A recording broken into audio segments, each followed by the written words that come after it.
الرحيم والصلاة والسلام على أشرف المرسلين سيدنا نبينا محمد عليه الصلاة والسلام شرف iyo karaamay inoo tahay kulligeen inaan halkan isugu nimaadno inagoo wada caafimaad qabna ilaahayna waxaynu ka rajaynaynaa xanuunada iyo waxyaalaha jira iyo cudurrada in ilaahay kulligeen haddaynu ummadda reer Soomaaliland nahay oo ilaahay inoo fududeeyo aynu soomanahay bil Ramadaan weeye ilaahay saasaynu ka bareynaa doomihiisii baanu nahay waqtiga Ramadaanta lagu jiro had iyo jeer waxaynu isku dayeynaa inagoo baryada ilaahayna badsanayna inaynu wixii dambi ah ee deelqaaf yarayno waxaynu kaloo isku dayeynaa inaan bulshada la majara habaabin oo wax khalad loo sheegay bulshadeenu waa bulsho runtii la socota xaaladda guud ee dalka qof kasta oo ina kamidii wuxuu xogogaal dhab u yahay waxa dalka ka socda guud ahaan iyo gaar ahaan tuulo kasta iyo degmo kasta iyo goob kasta oo dadku joogaan waxaan isleeyahay dhowr kelmadood ka dheh arintii maalintii dhaweyd ay ugu mudan tahay Hargeysa Club waxaad ogtihiin inaynu nahay dal dhismaya waxaad ogtihiin inaynu nahay qaran u baahan inuu yeesho hanti ummadda ka dhaxaysa iyo meel dadka lagula tacaalo xanuunadu soo ridanaya waxaynu inteennani wada xaqiiqsanahay guriga aan maanta hor joogno ee ay leedahay wasaaradda warfaafinta iyo wacyigelinta inay tahay hanti ka dhaxaysa qofka ku nool saylac ilaa iyo ceelaayo ee aanu ahayn hanti qof iyo shakhsi iyo hal muwaadin iyo hal gobol iyo hal cid ka soo jeeda ee ay tahay asadka aan maanta iyo hantida aan hor taaganahay wax ka dhaxeeya ilaa iyo ka dhalanaya wax hanti ay leeyihiin waxaynu caadaysanay oo aad moodaa fakarkeenna inay had iyo jeer ku jirto waxa ninka private-kii leeyahayna inay leeyihiin cid u hiilisa waxa ninka shakhsigii leeyahay ee uu isagu dhaxlayo ee wiilkiisu dhaxlayo ee walaalkii qaadanayo wuxuu helayaa cid u hiilisa hantida ina ka wada dhaxaysaana waxa laga yaabaa inaanay helin cid u hadasha haddaan cusbitaalka maanta 3,000 ee nin 3,000 ee qof xanuunka la alaaladayaan ee la dhibaataysan yihiin haddii cusbitaalka maanta qof intuu tuuro daaqadaha jajabiyo oo uu burburiyo waxa laga yaabaa inaan loo helin ama dadku tusin shucuur inay waxan leeyihiin laakiin waxa laga yaabaa guriga Saleebaan hadii daaqad laga jabiyo inaynu kulligeen Facebook ku boobno ama uu helo cid si caalami ugu doodaba oo la yiraahdo habal baa daaqadii Saleebaan baa la jabi waxaan leenahay caadada aynu ka waantoono waxa private-ka ee qofku leeyahay isaga leh waxa ina ka wada dhaxeeya aynu ilaashano yeelano xarunta aan maanta joogo inta wasiir soo martay oo ka baxay oo aan dib ugu soo noqon wad garanaysaa soo sidaa ma xarunta aynu maanta joogno inta DG iyo wasiir iyo qof soo xukumay ee ka baxay aan dib ugu soo noqon ee uga tagay dadkii lahaa wad garanaysaa waxaan rabnaa maanta inaan ummadda reer Soomaaliland la wadaagno inaynu noqono ummad waxa dadweynaha iyo dadku leeyahay u hiiliya ee noqda waxa ummaddu wada leedahay airport-ka ayna ka dhaxeeya dekada ayna ka dhaxaysa iskuulka ayna ka dhaxeeya saldhigga ayna ka dhaxeeya wasaaradaha dhismayaasha ayna ka dhaxeeya cisbitaalada ayna ka dhaxeeya biliiska ayna ka institutionka ummaddu wada leedahay inaynu ka baranno in aynu wada leenahay qof kastoo xukumaana ka tegayo berritana uu mid cusub qabsanayo waxaan yar soo taagayaa hoteelka Hargeysa Club oo suldaan aanu runtii saaxiib nahay oo aad uga hadlay hoteelka Hargeysa Club waa hotel taariikhda Somaliland ku caan oo magaciisu ay dad badani kaan aragna uu dhegta kaga soo dhacay waa meeshii ugu horeysay ee laga dhiso cisbitaal Somaliland ahaan jirtay dad badan ayaan aqoon in lagu bilaabay goobtii ugu horeysay ee cisbitaal Somaliland laga dhiso ama Hargeysa laga dhiso inay ahayd sida ay xaqiijiyeen bahwadaagta qoraayada ee isdhalay reer geesna uu ka mid ahaa shakhsiyaadkii ugu horeeyay ee halka ka shaqayn jiray waa geeska weyn ee qoraaga ilaa taariikhda ilaa iyo maanta wuxuu ku lahaa taariikh taariikh togan wuxuu ku lahaa geedi socodka nabadeed ee magaalada Hargeysa iyo guud ahaan taariikhda Somaliland Soomaalidu waxay ku mahmaadaa ninka iyo baadidiisa aragtiba ka dhaxaysa haddii guri qof loo dhiibo oo markay baahidu timaado tirada dadkii lahaaba u baahan ama qofkii lahaaba u baahan waxa weeye in loogu celiyo sibira turxaan isagoo maraya dawladuna dastuurka ayaa siiya hantideeda inay cid ka kareen karto lana noqon karto mid dad ku leeyahayna ay la wareegi karto dastuurka iyo sharciga ayaa siinay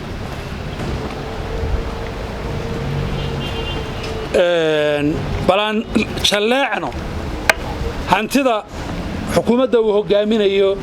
Muuse Biixi Cabdi madaxweynaha Jamhuuriyadda Somaliland inta xukuumadda uu hadda garwadeenka ka yahay inta hanti ama ay dib u soo celisay ee ummaddu gacanta ku haysay hamaha kaydka shidaalka berbera ayaa ugu horeeyay oo la soo celiyay qaybta dhuumaha shidaalka ka soo nuuga ee maraakiibta kuna shuba kaydka hamaha shidaalka oo iyaguna kuwa ugu mudnaa qalabka hubinta tayada shidaalka ayaa iyadana dib loo soo celiyay oo dad gacanta ku hayay taargooyinka kala duwan ee dalka sida kuwa dawladda shicibka iyo kuwa qaramada midoobay iyo hay'adaha caalamiga iyo kuwa NGO-yada ayaa dib loo soo celiyay dokumentiga wada marista ee lagu dhajiyo muraayadaha hore ee baabuurta ayaa dib loo soo celiyay tigidhada cashuuraha iyo cusboonaysiinta liisimada kala duwan ayaa dib loo soo celiyay adeegyada madaarka oo ay ka mid yihiin rarista iyo soo dejinta alaabooyinka ayaa dib loo soo celiyay kirada soo fadhiisadka iyo kicista ee diyaaradaha ayaa dib loo soo celiyay kirooyinka ku nasanaya gaadiidka ku nasanaya barxadaha madaarada ayaa dib loo soo celiyay hoteelka Hargeysa Club oo kamid ah goobaha taariikhiga ee dalka ayaa dib loo soo celiyay waxaa dib loo soo celiyay madaarka caalamiga ee Berbera oo hore loogu bixiyay heshiis dhexmaray Jamhuuriyadda Somaliland iyo dalka Imaaraadka Carabta waxaa madaxweynuhu kala wareegay oo aad maqlayseen muddo fara badan hadda kan dalka lahaa waa meesha taariikhda Hargeysa Club wuxuu madaxweynuhu Jamhuuriyadda Somaliland la wareegay xarun madaxtooyo oo dhan haddaan iraado inta laakiin aan oran karo waxay kor u dhaaftay dhowr kiiloomitir ama 5 kiiloomitir ama 4 kilomitir ayay kor u dhaaftay oo dad leeyahay ayuu madaxweynuhu ula wareegay iyadoo oo ay ku munaasib tahay in dalkani helo madaxtooye u qalanta oo u munaasib ah sharafta iyo karaamada iyo cisiga jamhuuriyadda Soomaaliland oo aad ka maqlayseen meelo badan hadalkeeda taasoo suldaanku ka hadlayna waxa weeye waa guri dhisan oo sidiisa u dhisan oo u shaqeynaya oo dawladdu lahayd oo uu muddo ka badan inta aan qiyaasayo 14 sanadood ama 15 sanadood ama 16 sanadood qiyaastayda uu gacanta ku hay oo dawladdu leedahay ummadda reer Soomaaliland meel kasta suldaanka sharaf iyo karaama noo hayna waa nin weyn waa ragii dalka isaga iyo family-ga uu ka soo jeedaaba waa family caan ku ah nabadda iyo isdhexgalka bulshada taariikhduna wax badan ku leh ee ragga aad garanaysaan ay ka soo jeedaan dhool yare ka mid yahay Cabdullaahi Maxamed Ducaale ka mid yahay hadii Allah xukmaayo mujaahid bidaar ka mid ahaa sheekhu ka mid yahay Sheekh Ismaaciil ka mid yahay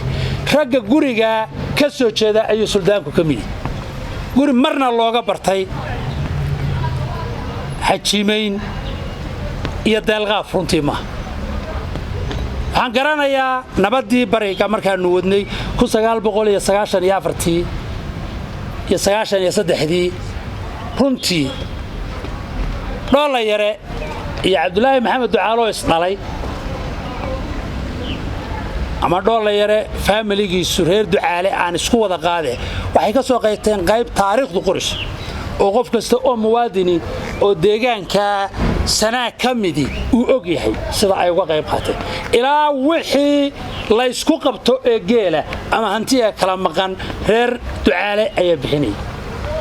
suldaanka saaxiibkay waxaan leeyahay family-ga aanu naqaanaa waa ka haddii aad xitaa wax dareentay hadalkaagii iyo goobtaadii iyo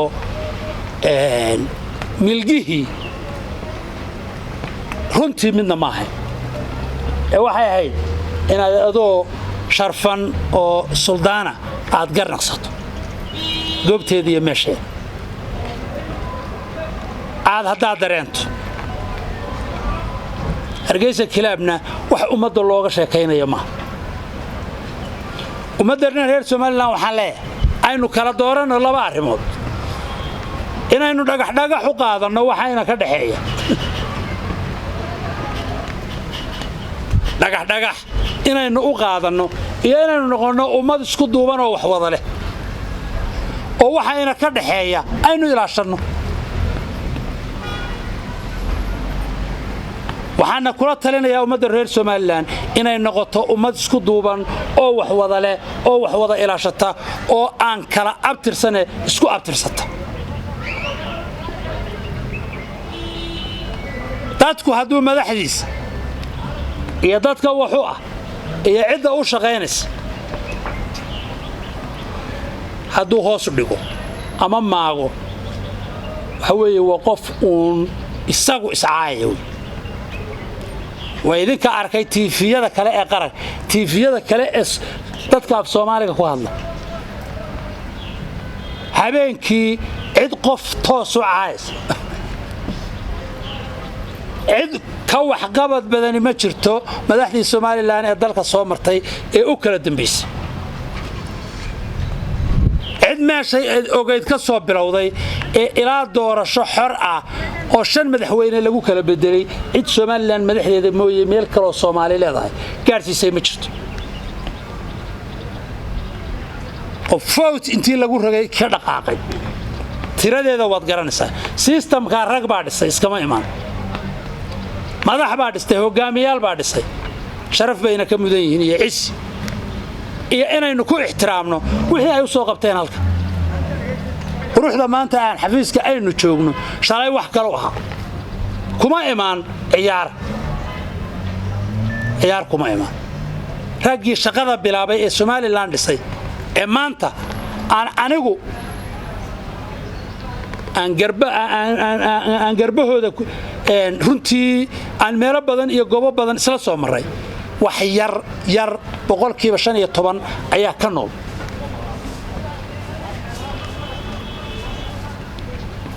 isagoo aan nin waliba maanta wuxuu u shaqaynayay oo u dhimanayay oo uu ordayay oo nabadda u sameynayay oo maamulka u sameynayay oo sacrifice ka u sameynayay inaynu soo gaadhno marxaladda aynu maanta joogno iyo meel ka sareysa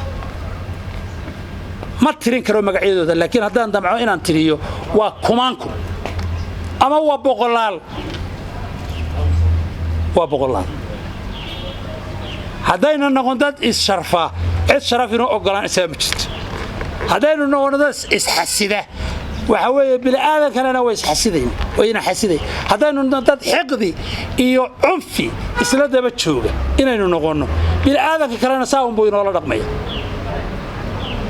haddaad qofka hogaamiyaha iyo qofka madaxda kuwa iyo qofka kuu sharfan iyo qofka madax dhaqameedka kuu asharafto waxa weeye dee adigaa sharfan warbaahinta waxaan leeyahay ka qayb qaata milgaha suuban iyo dhaqanka Soomaaliland ka qayb qaata inaynu noqono dad waxa ina ka dhaxeeya oo hiiliya dad dadka toosiya dad ummadda wadada runtii ay ku gaari karaan yoolkooda ay higsanayaan gaadha ummadda reer Soomaaliland ee hormuudka ka tihiin qoladiina saxaafaddu ma jecli inaan cidna u jawaabo ويرتاح إن شاع لوكالي إن أوتشوابه ما يدعين لكن مرر كغير كود مركز ركتو يدو صر مسيك توبس أما دان أوعسن أما أمدو استاند كي أي ربتي أنا كقاضي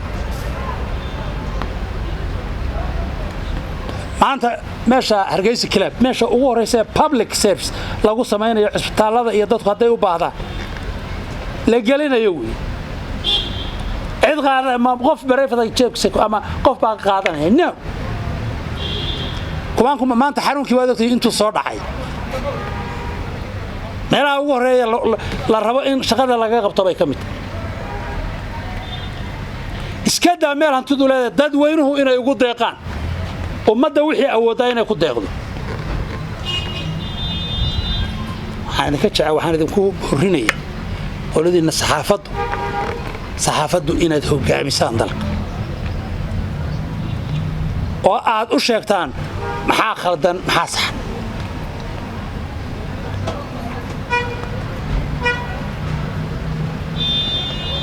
هذه بان ugu faraxsanahay inaynu isu nimaadno aad baan ugu faraxsanahay inaynu wada joogno aad baan ugu faraxsanahay inaad noqotaan kuwii garan lahaa danta qaranka iyo waxa ila ka dhaxay talaax baan ku dhashay halkan waxa isugu keenay maanta waa wasiirka wasaaradda warfaafinta jamhuuriyadda Soomaaliland ana baritana nin baa qaban doona iga duwan shalayna wuu hay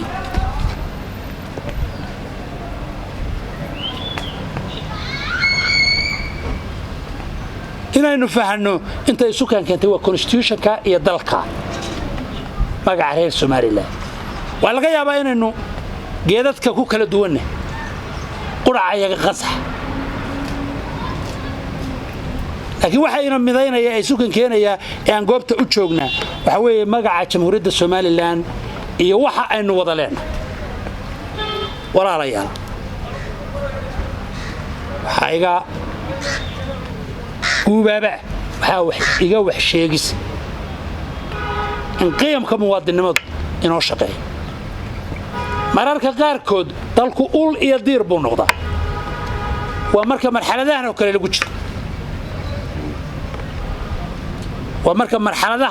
kale lagu jiro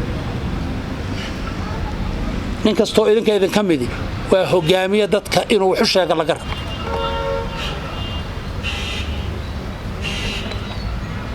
inta xarun kan jiro waad ogtihiin madaxweynaha shalay ka hadlay sida uu u fidayo waad aragtaa male title male qofka ugu sareeya darajo iyo qofka ugu hooseeya ka ugu hantida badan iyo ka ugu fiqirsan isku sibuu taabanay cid la rabaa inay hagtaa dalka oo runta u sheegtaa waydan haddii cid ku khaldanto mas'uuliyiin ila mas'uuliyiinta inaad wax ka sheegtaan kaliya miyaad u abuurantii saxaafaddu macnaheedu waxa weeye inay qof madaxa wax ka sheegto maya saxaafaddu waa inay wax saxdo hadduu qofka mas'uulkii uu khalad sameeyana in si constructive loo saxo haddii muwaadin khaldamo cidda saxaysa waa idin hormeenan inagu wax wada yeelan karin oo wax wada lahayn miyaanan dhaawac ina ku ahayn in waxa ina ka dhaxeeya la inoo ka dhigo waxaan cidina lahayn waxa uu Cabdi leeyahay ama Saleebaan leeyahayna laga dhigo dheeman asbitaalka aynu wada galayni iyo gurigi iyo iskuulkii iyo saldhigii iyo wasaaradii iyo hantidii dhulkii banaanaaya dawladda iyo magacii iyo calaamadii dawladda in laynoo ka dhigo wax waraabayaal ah oo qof kastaaba u hunguroonayo waxa qofku leeyahayna ay noqdaan wax lama taabtaan oo waxaasaynu ku noqonaynaa war sidaad u aragtaan arrinta muwaadiniinay iyo muwaadinka ay maqlayo meel kasto aad joogto dawladnimadu marka la soo ururiyo macnaheedu waxa weeye in la ilaaliyo waxa la wada leeyahay this is aduu nin kasta ugi meel kasta gi dawladnimadu marka la soo ururiyo waxa weeye in ummaddu waxa ay leedahay ee ka dhaxeeya la ilaaliyo qofka private kaana hantidiisa loo ilaaliyo sida sharcigu qoray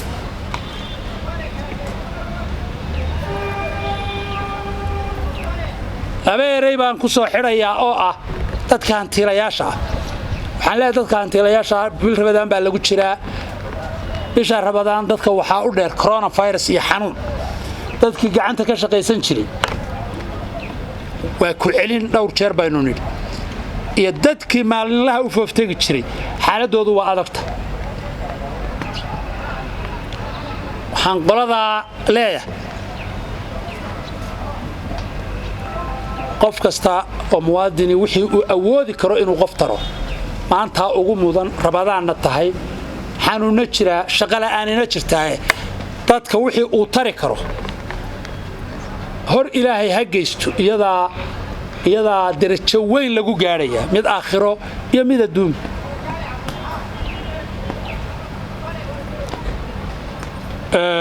qodobka labaad aan kaga ambabaxaya waxa weeye qolada war saxaafadda maadaama aan maanta odaydiinahay public iyo private ama midka dadweynaha iyo tagaarka loo leeyahay waxaynu ku jiraa waqti adag waan idinku xijinaya waan idinku celinaya waan idinka codsanaya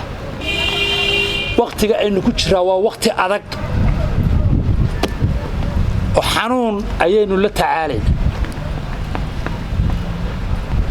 qofka dhangaagaalaha inaynu meel uga soo wada jeedsano oo aan ahayn timekii yooyootanka timekii qof hawada u mariyo